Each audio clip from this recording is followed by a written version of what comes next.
Good afternoon. Uh, on the last turn, we discussed about the derivatives, the accessory organs which were developing from the gut tube. Derivatives of foregut हम discuss कर चुके हैं. In continuation of that, we will be discussing today the development of the midgut. No talking.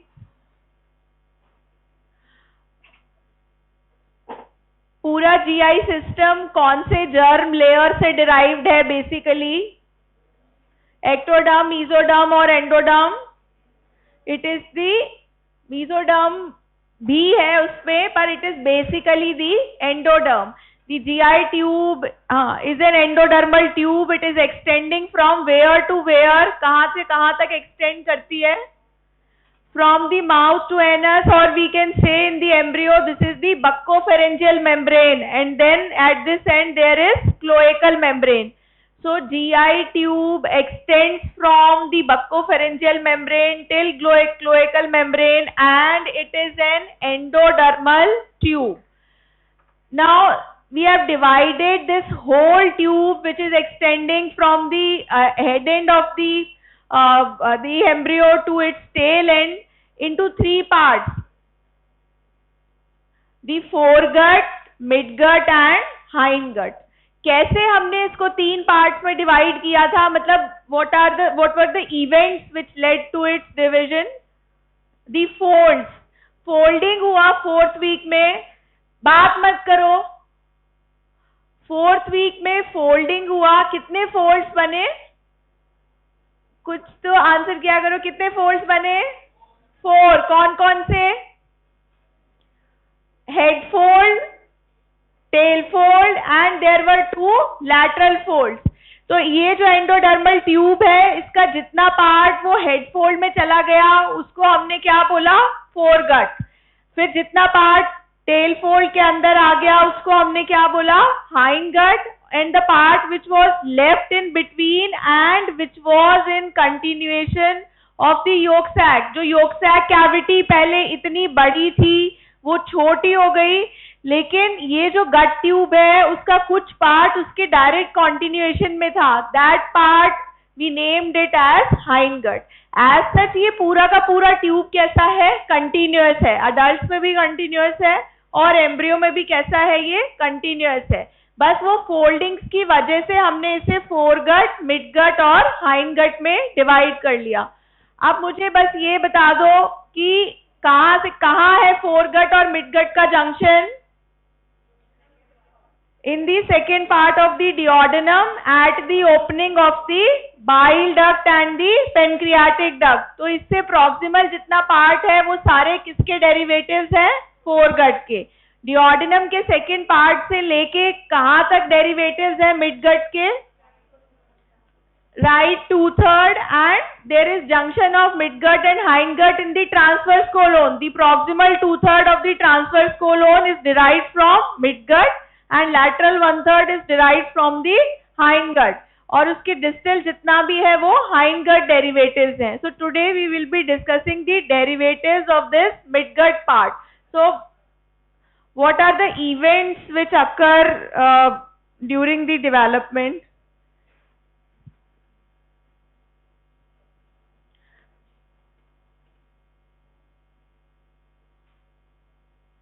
So derivatives of the midgut are, if we say कि duodenum के second part से derived है, तो क्या क्या derived होगा? Small intestine including most of the duodenum. Most of the duodenum is beyond the opening of the bile and the pancreatic duct, and that opening is at the major duodenal papilla. So second part of the duodenum beyond the major duodenal papilla, then ileum, the jejunum, and then ileum.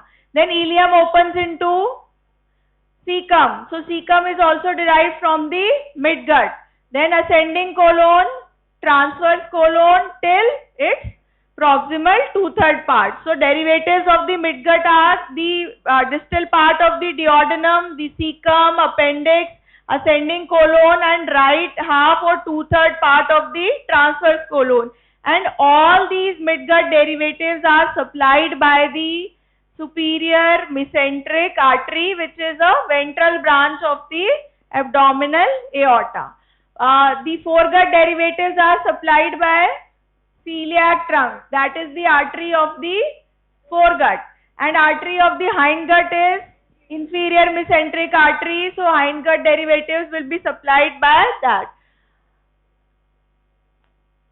Now you can see in the picture, ये कौन सा part है? Foregut. This is the junction of foregut and midgut where the bud for the liver, the hepatopancreas. This is the hepatobiliary bud, I would say, कि cystic bud और hepatic bud दोनों यहाँ से arise कर रहे हैं. Then ventral and dorsal pancreatic buds भी यहीं से arise करेंगे. इसके beyond ये जो colored portion जितना दिखाया है वो क्या है? midgut part है. और यहाँ पे फिर ये क्या है? hindgut है.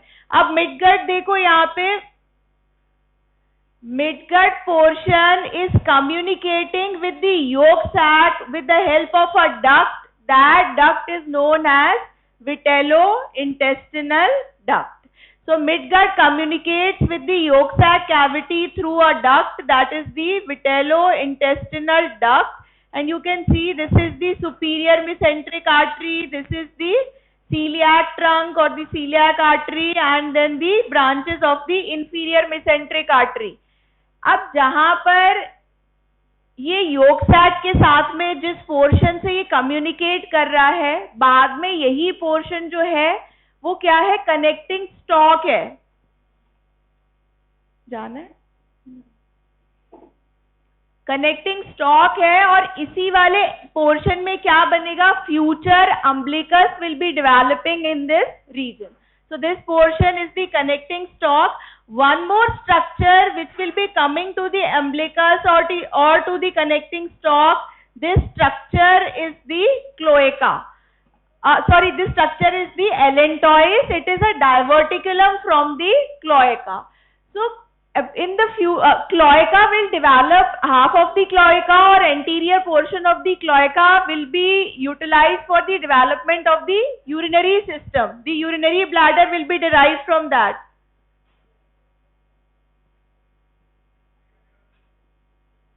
क्या रीजन है जाने का? Can I ask?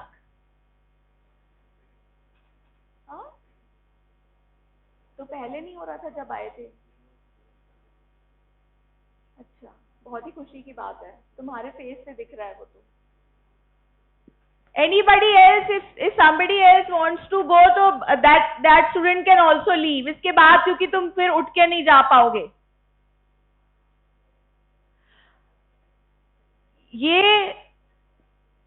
ये जो पार्ट है या ये जो रीजन है, यही बाद में जाके क्या बनेगा? It will be like here the umbilicus is located. तो यहाँ पे यूरिनरी सिस्टम से भी एक डाइवर्टिकुलम आ रहा है, बाद में देखेंगे it will be converted into a ligament.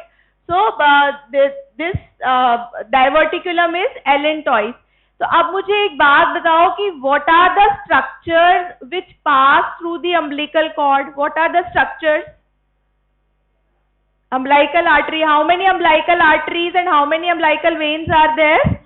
There are 2 umbilical arteries and there is a single umbilical vein, and left umbilical vein is left. In the fetal life, at the region of the umbilicus, there is opening of the digestive system and there is opening from the urinary system also at the umbilicus. अब वो digestive system से कौन सा opening आ रहा है? यही vitellointestinal duct. और urinary system से कौन सा ओपनिंग आ रहा है? ये allantois. अभी तक ये सब क्या है? They are open. पर बाद में क्या हो जाएगा? vitellointestinal duct will obliterate. allantois will be converted into ligament. लेकिन congenital anomalies हो सकती है. अगर ये patent रह गए तो there can be anomalies also. Like if the vitellointestinal duct, if it remains patent, the Meckel's diverticulum will be developing, the fistula can occur. तो ये जो है, मतलब अम्बिलिकस पे क्या क्या आ रहा है? There is circulatory system, क्योंकि प्लेसेंटा और फीटस का कनेक्शन किसके थ्रू है? It is through the umbilical cord. So blood vessels are also passing through it, and then the duct from the digestive system and a diverticulum from the urinary system, they are also coming to the umbilicus. So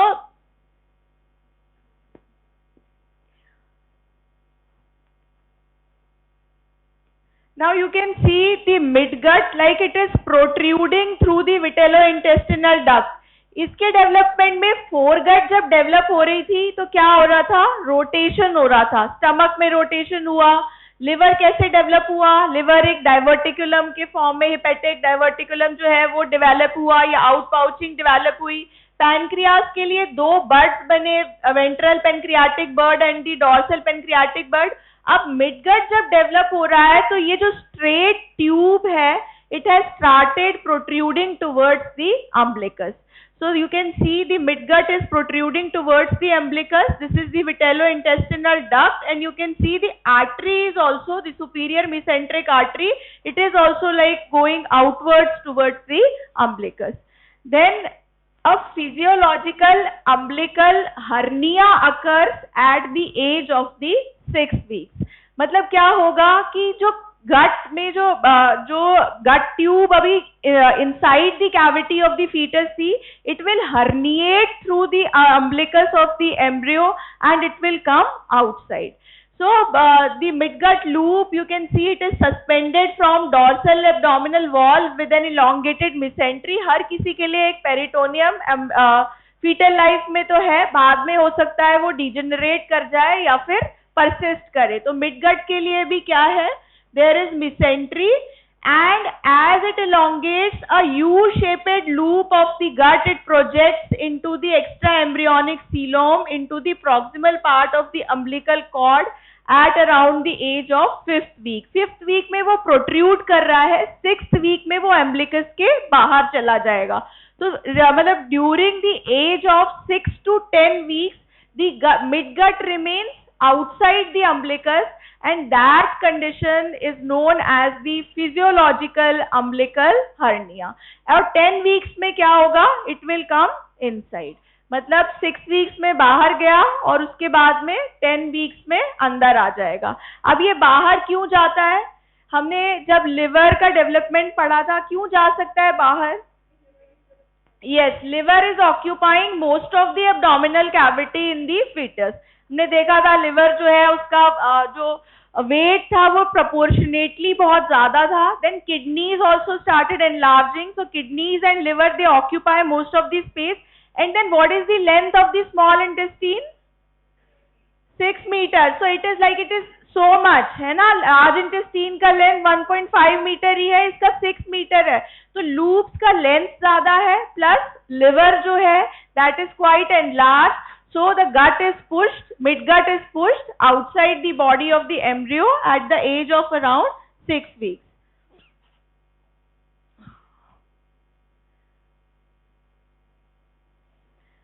So this way, this is a real-time picture of the embryo. You can see this is the umbilicus, and at the umbilicus, what structure you can identify कि जब वो hernia हो रहा है या जब विटेलोइंटेस्टिनल duct patent है तो क्या है वहां पे, अम्बलाइकल वेन है, 2 अम्बलाइकल आर्टरीज है, there is allantois and the intestine has also come outside. So it has reached to the umbilicus and then beyond the umbilicus also. और क्या मिल रहा है यहाँ पे, एलेंटॉइस मिल रहा है. तो यहाँ पे रियल टाइम पिक्चर देख सकते हो, ये अम्बिलिकल कॉर्ड है, फिर जो डक्ट्स है they have also come outside. तो अम्बिलिकल कॉर्ड में ये अम्बिलिकल आर्टरी वेन के साथ साथ में अब यहाँ पे ये वाला जो पोर्शन है प्रॉक्सिमल, यहाँ पे क्या हो रहा है, there is umbilical hernia. Late क्यों आ रहे हैं, क्यों गए थे? तो अभी ये काम करना था, आप लंच टाइम में भी कर सकते थे. यहाँ आ जाओ, इधर बैठ जाओ.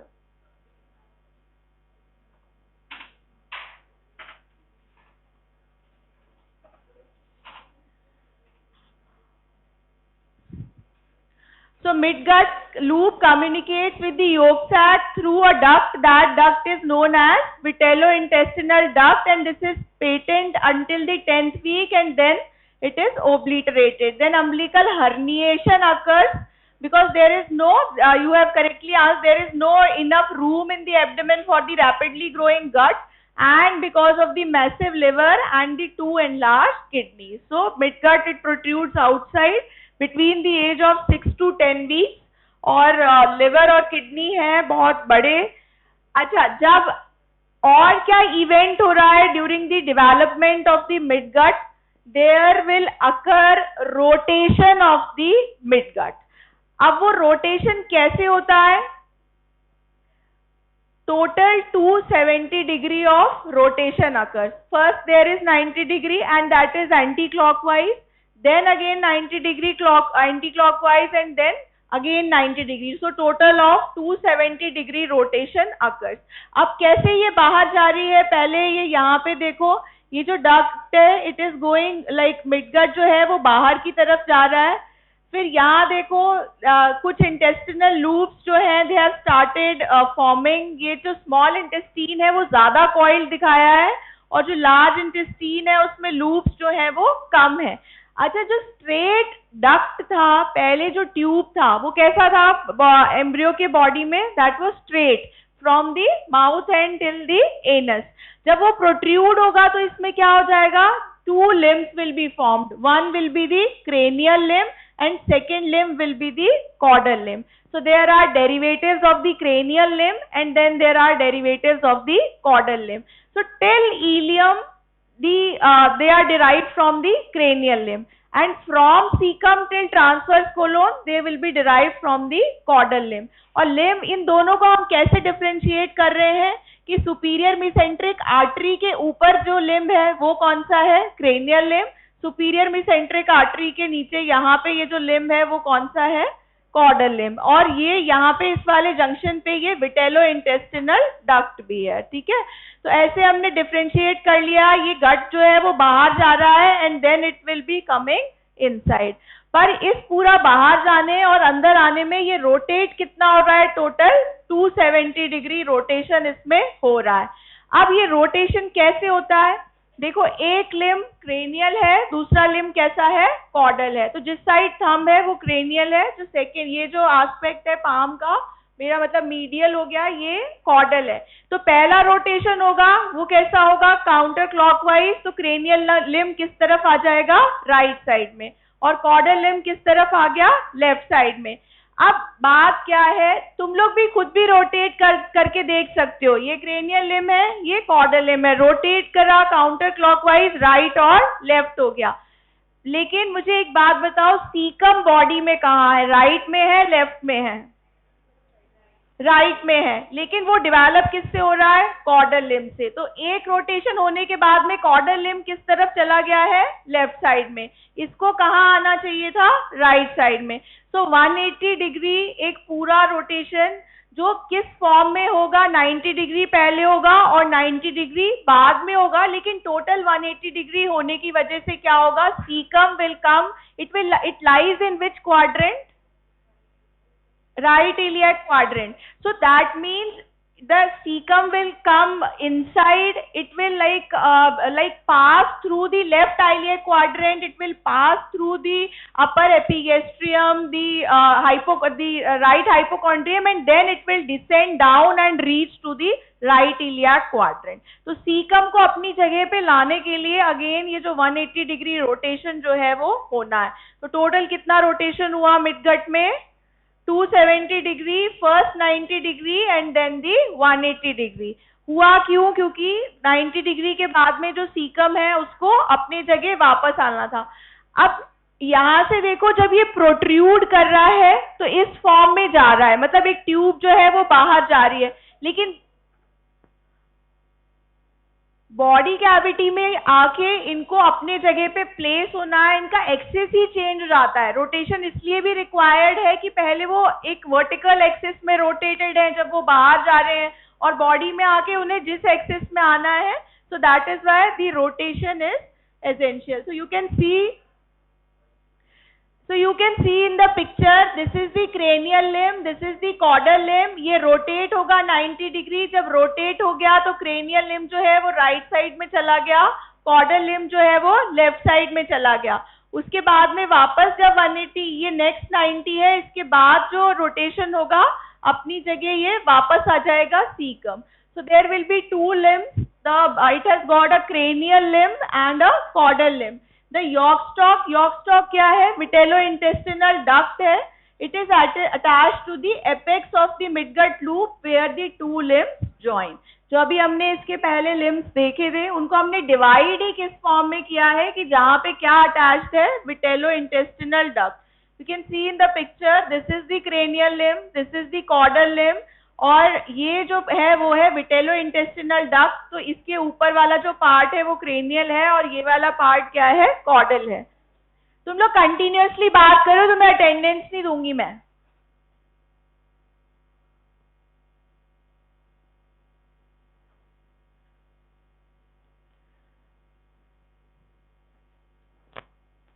So caudal limb undergoes a very little change except for the development of a cecal diverticulum and then the primordium of the cecum and appendix.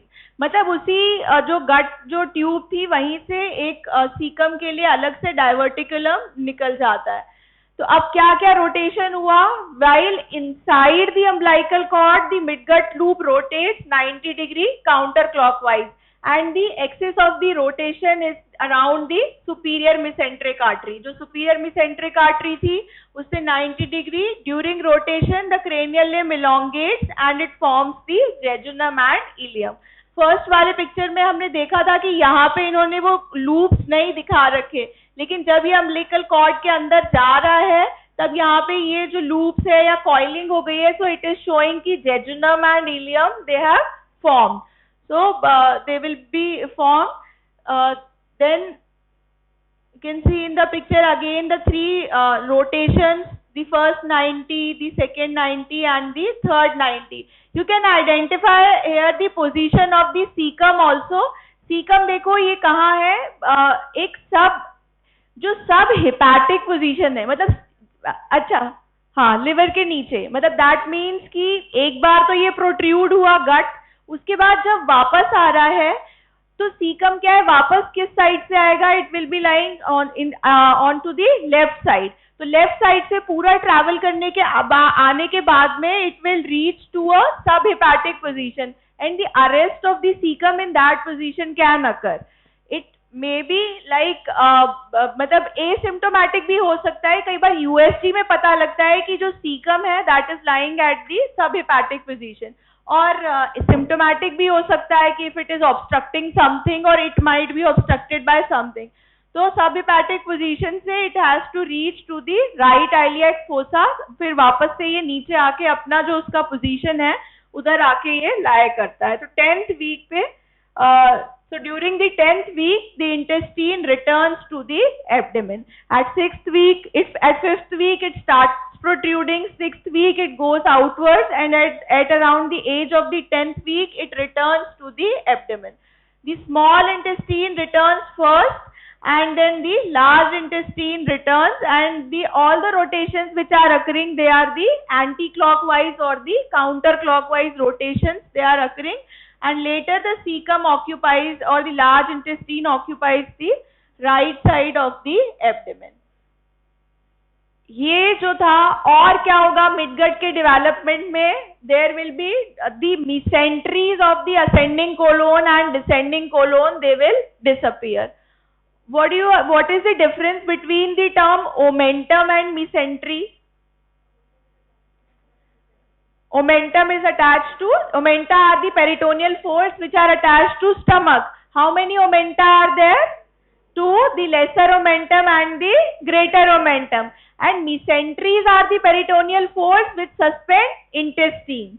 So what are the changes which are occurring in the mesenteries, not in the omenta? तो क्या mesentery में क्या change हो रहा है कि जो mesentery of the small intestine है वो तो बहुत अच्छे से डिफाइंड हो जाती है. There is a root of mesentery of the small intestine. अब स्मॉल इंटेस्टीन में कितना पार्ट जो है वो mesentery इसको सस्पेंड कर रही है?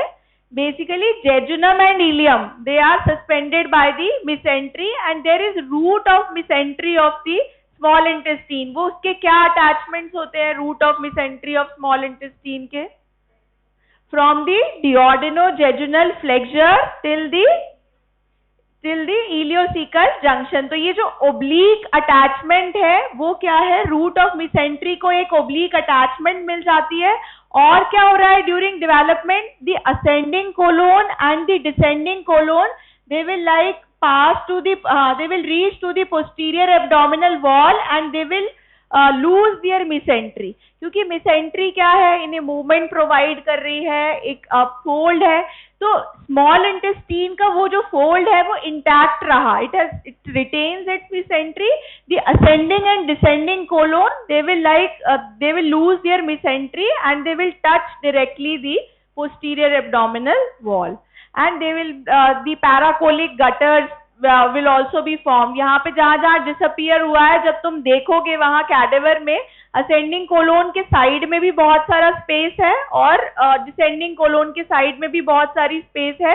They are the paracolic gutters and they are formed by the disappearance of the mesenteries of ascending and descending colon. तो मिडगट, ये सब चीजें हम क्यों कर रहे हैं, मिडगट के डेवलपमेंट में क्या क्या सीक्वेंस ऑफ इवेंट हुआ। सबसे पहले वो ट्यूब बना, एंडोडर्मल ट्यूब, फिर उसके बाद में उसने प्रोट्रूड करना शुरू करा, कौन से वीक में, 5th वीक में, ठीक है। 6th वीक में वो बाहर चला गया, 6 to 10 वीक्स तक वो बाहर ही रहा और प्लस उसमें रोटेशन हुआ एंड देन लाइक वो अंदर आ गया 10th वीक तक। और फिर और क्या चेंजेस हुए कि असेंडिंग और डिसेंडिंग कोलोन ने अपने मिसेंट्रीज लूज कर दिए और एक रूट ऑफ मिसेंट्री डिफाइन हो गया, किसके लिए, जेजुनम और इलियम के लिए। तो ये root of mesentery jejunum ileum के लिए है और ये असेंडिंग और डिसेंडिंग कोलोन्स ऐसे ये डेवलप हो जाएंगे। So this is about the development of the midgut. So fixation of the intestine is also occurring during the development. Only the 2.5 centimeter of duodenum, the first part of the duodenum retains its mesentery, rest of the duodenum loses its mesentery.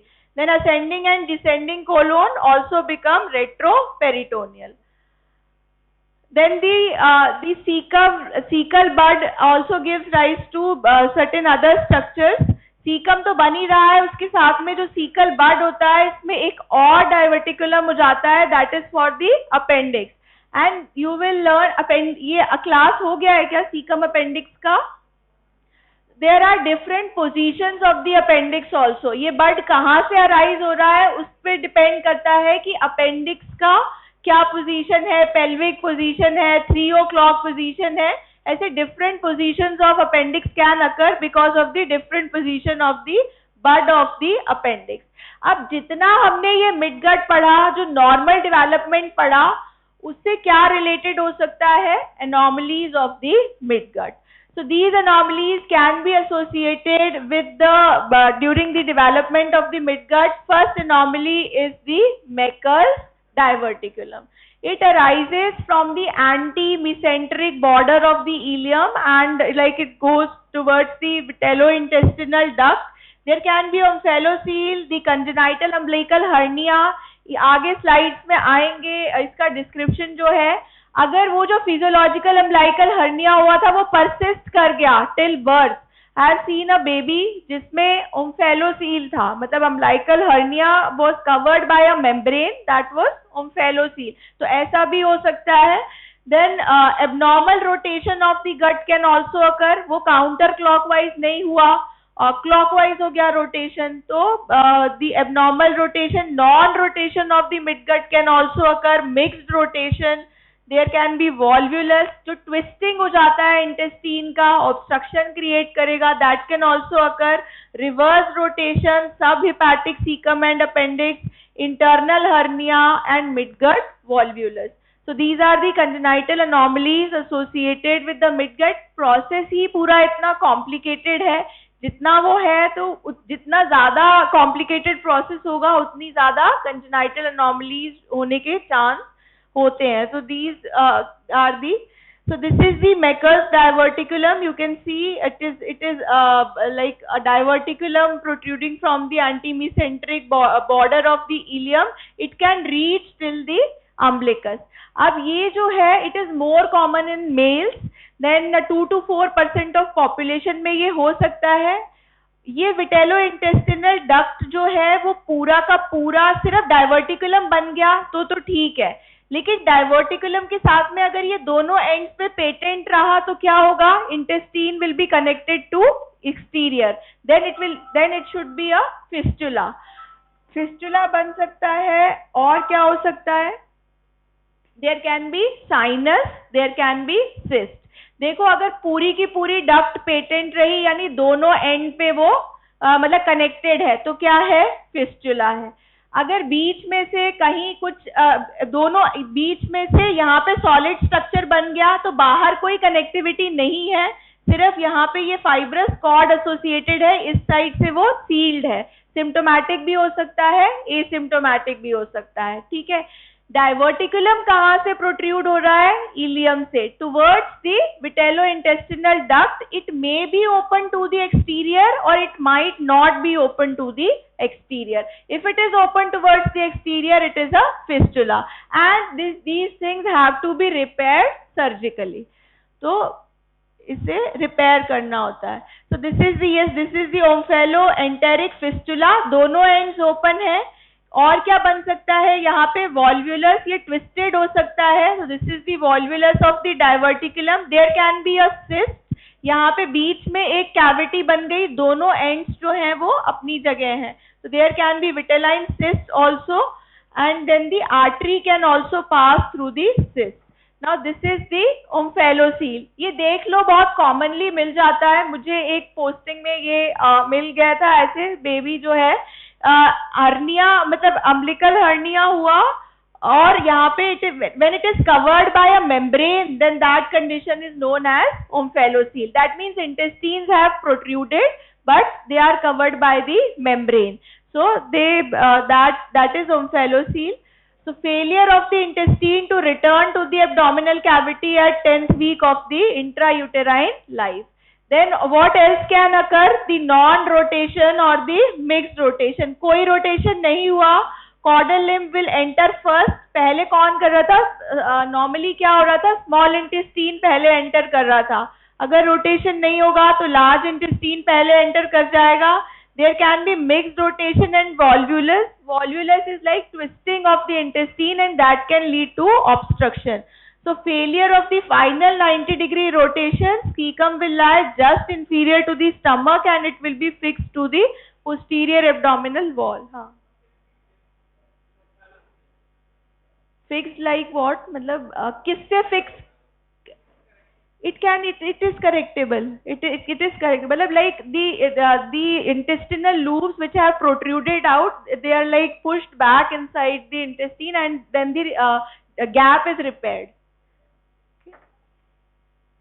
वो तो वैसे भी अगर abdominal surgery अगर ठीक से नहीं हुआ है, उसकी सूचरिंग अगर नहीं हुई है तो भी इंटेस्टीन प्रोट्रूड कर जाता है। तो it's like umbilicus is a weaker portion, so from that the things can herniate. Then reverse rotation, the subhepatic cecum can also occur. Then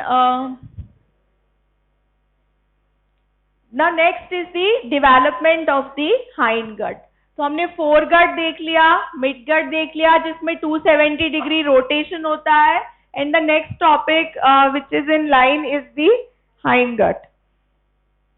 अब हाइंडगट जो है वो कहाँ से शुरू हो रहा है? कौन से पार्ट से शुरू हो रहा है? ट्रांसवर्स कोलोन का जो डिस्टल 1/3 पार्ट है। तो डेरिवेटिव्स क्या होंगे हाइंडगट के? Distal 1/3 of the transverse colon, the descending colon, sigmoid colon, rectum and upper portion of the anal canal. जो lower portion of anal canal है that is lower 1/4 is ectodermal, so that is derived from the ectoderm. हमारा गट कैसा है? Endodermal है, तो upper 3/4 is endodermal, that is derived from the hindgut. और बीच में यहाँ पे एक डाइवर्टिकुलम भी निकला हुआ है, क्लोएका जो है वहां पे वो एलेंटॉइस वाला पार्ट भी है। तो प्री एलेंटॉइक पार्ट जो है that gives rise to distal 1/3 of transverse colon, descending sigmoid colon. Post elentoic part gives rise to rectum, upper part of the anal canal and the mucous lining of the urinary bladder and urethra. So because cloaca is the common portion, उसका anterior जो part है वो urinary system में जाएगा. So that is why these or in gut is a continuous tube. So these are the derivatives. You can note down this slide also. So pre-allantoic part and the post-allantoic part. Now this is the anal canal. There is a pectinate line in anus. जब तुम्हें पढ़ाएंगे anus की class होगी तो pectinate line समझ आ जाएगा तुमको. तो upper portion जो upper 3/4 portion है that is derived from the hindgut and this portion is ectodermal in origin. The portion above the pectinate line is endodermal and below the pectinate line it is ectodermal in position. Now what can be the anomalies? So इसमें कोई rotation नहीं है तो और कुछ sequence of events नहीं है. क्या क्या anomalies हो सकती है hindgut के development में? There can be congenital megacolon. सुना होगा तुमने physiology में भी Hirschsprung's disease. क्या होता है ये? बोलो. हाँ हाँ वो तो दिख रहा है मेगाकोलोन है पर वो बड़ी क्यों हो रही है? हाँ Hirschsprung's disease सुना होगा ना? There is failure of migration of autonomic cells, nervous system to the distal portion of the colon. ये जो है अगर migrate peristalsis किस वजह से हो रहा है? What are the nerves which are supplying the gut? Sympathetic and the parasympathetic, and parasympathetic supply is related with the peristalsis, that increases peristalsis. So if these cells, the localized autonomic cells, when they are absent, because that portion will not take part in the peristalsis, so there will occur functional obstruction. कोई वैसे obstruction नहीं है, कोई बाहर से चीज आके उसको ऑब्स्ट्रक्ट नहीं कर रही, लेकिन पेरिस्टाल्सिस नहीं हो रहा है तो वो अपने आप रुक गया. So that means peristalsis will not occur in that region. So that means the portion which will lie proximal to this obstruction, that will become enlarged and distal portion will become narrower. So that is congenital megacolon, the failure of migration of autonomic cells to the autonomic nervous cells to the distal portion. Then imperforated anus can occur, the anal agenesis with or without fistula, anal stenosis. ये नाम से पता लग रहा है क्या क्या है. Membranous atresia of the anus, anorectal agenesis, there can be rectal atresia. जितना पार्ट सॉलिडिफाई हुआ, कंप्लीट या तो सॉलिडिफाइड रह गया या कंप्लीट डेवलपमेंट नहीं हुआ तो एट्रेजिया हो गया, नैरो हो गया तो स्टेनोसिस हो गया. तो ये एनोमलीज हैं. This is congenital megacolon. So absence of autonomic ganglionic cells in the myenteric plexus distal to the dilated segment. इसमें कैच ये है कि जितना पोर्शन सोनोग्राफी में डायलेटेड दिख जाएगा यहाँ पे, वो वाला पोर्शन वैसे क्या है, वो नॉर्मल है ना. यहाँ ये वाला पोर्शन तो क्या है, नॉर्मल है. कहाँ पे एब्सेंट है सेल्स, यहाँ पे. And then the distal portion. So this is congenital megacolon. So anal agenesis and it can be with or without fistula. Fistula क्या कैसे बन सकता है? What are the viscera located in the pelvis? In the females there are 3 viscera: urinary bladder, uterus and then the anal canal. And in males there is bladder and then the anus. So cloaca was the common portion, complete partition नहीं हुआ या connection हुआ तो there can be fistula between the urinary bladder and the anus. So fistulas can occur. Thank you. Next class में पढ़ेंगे बाकी का.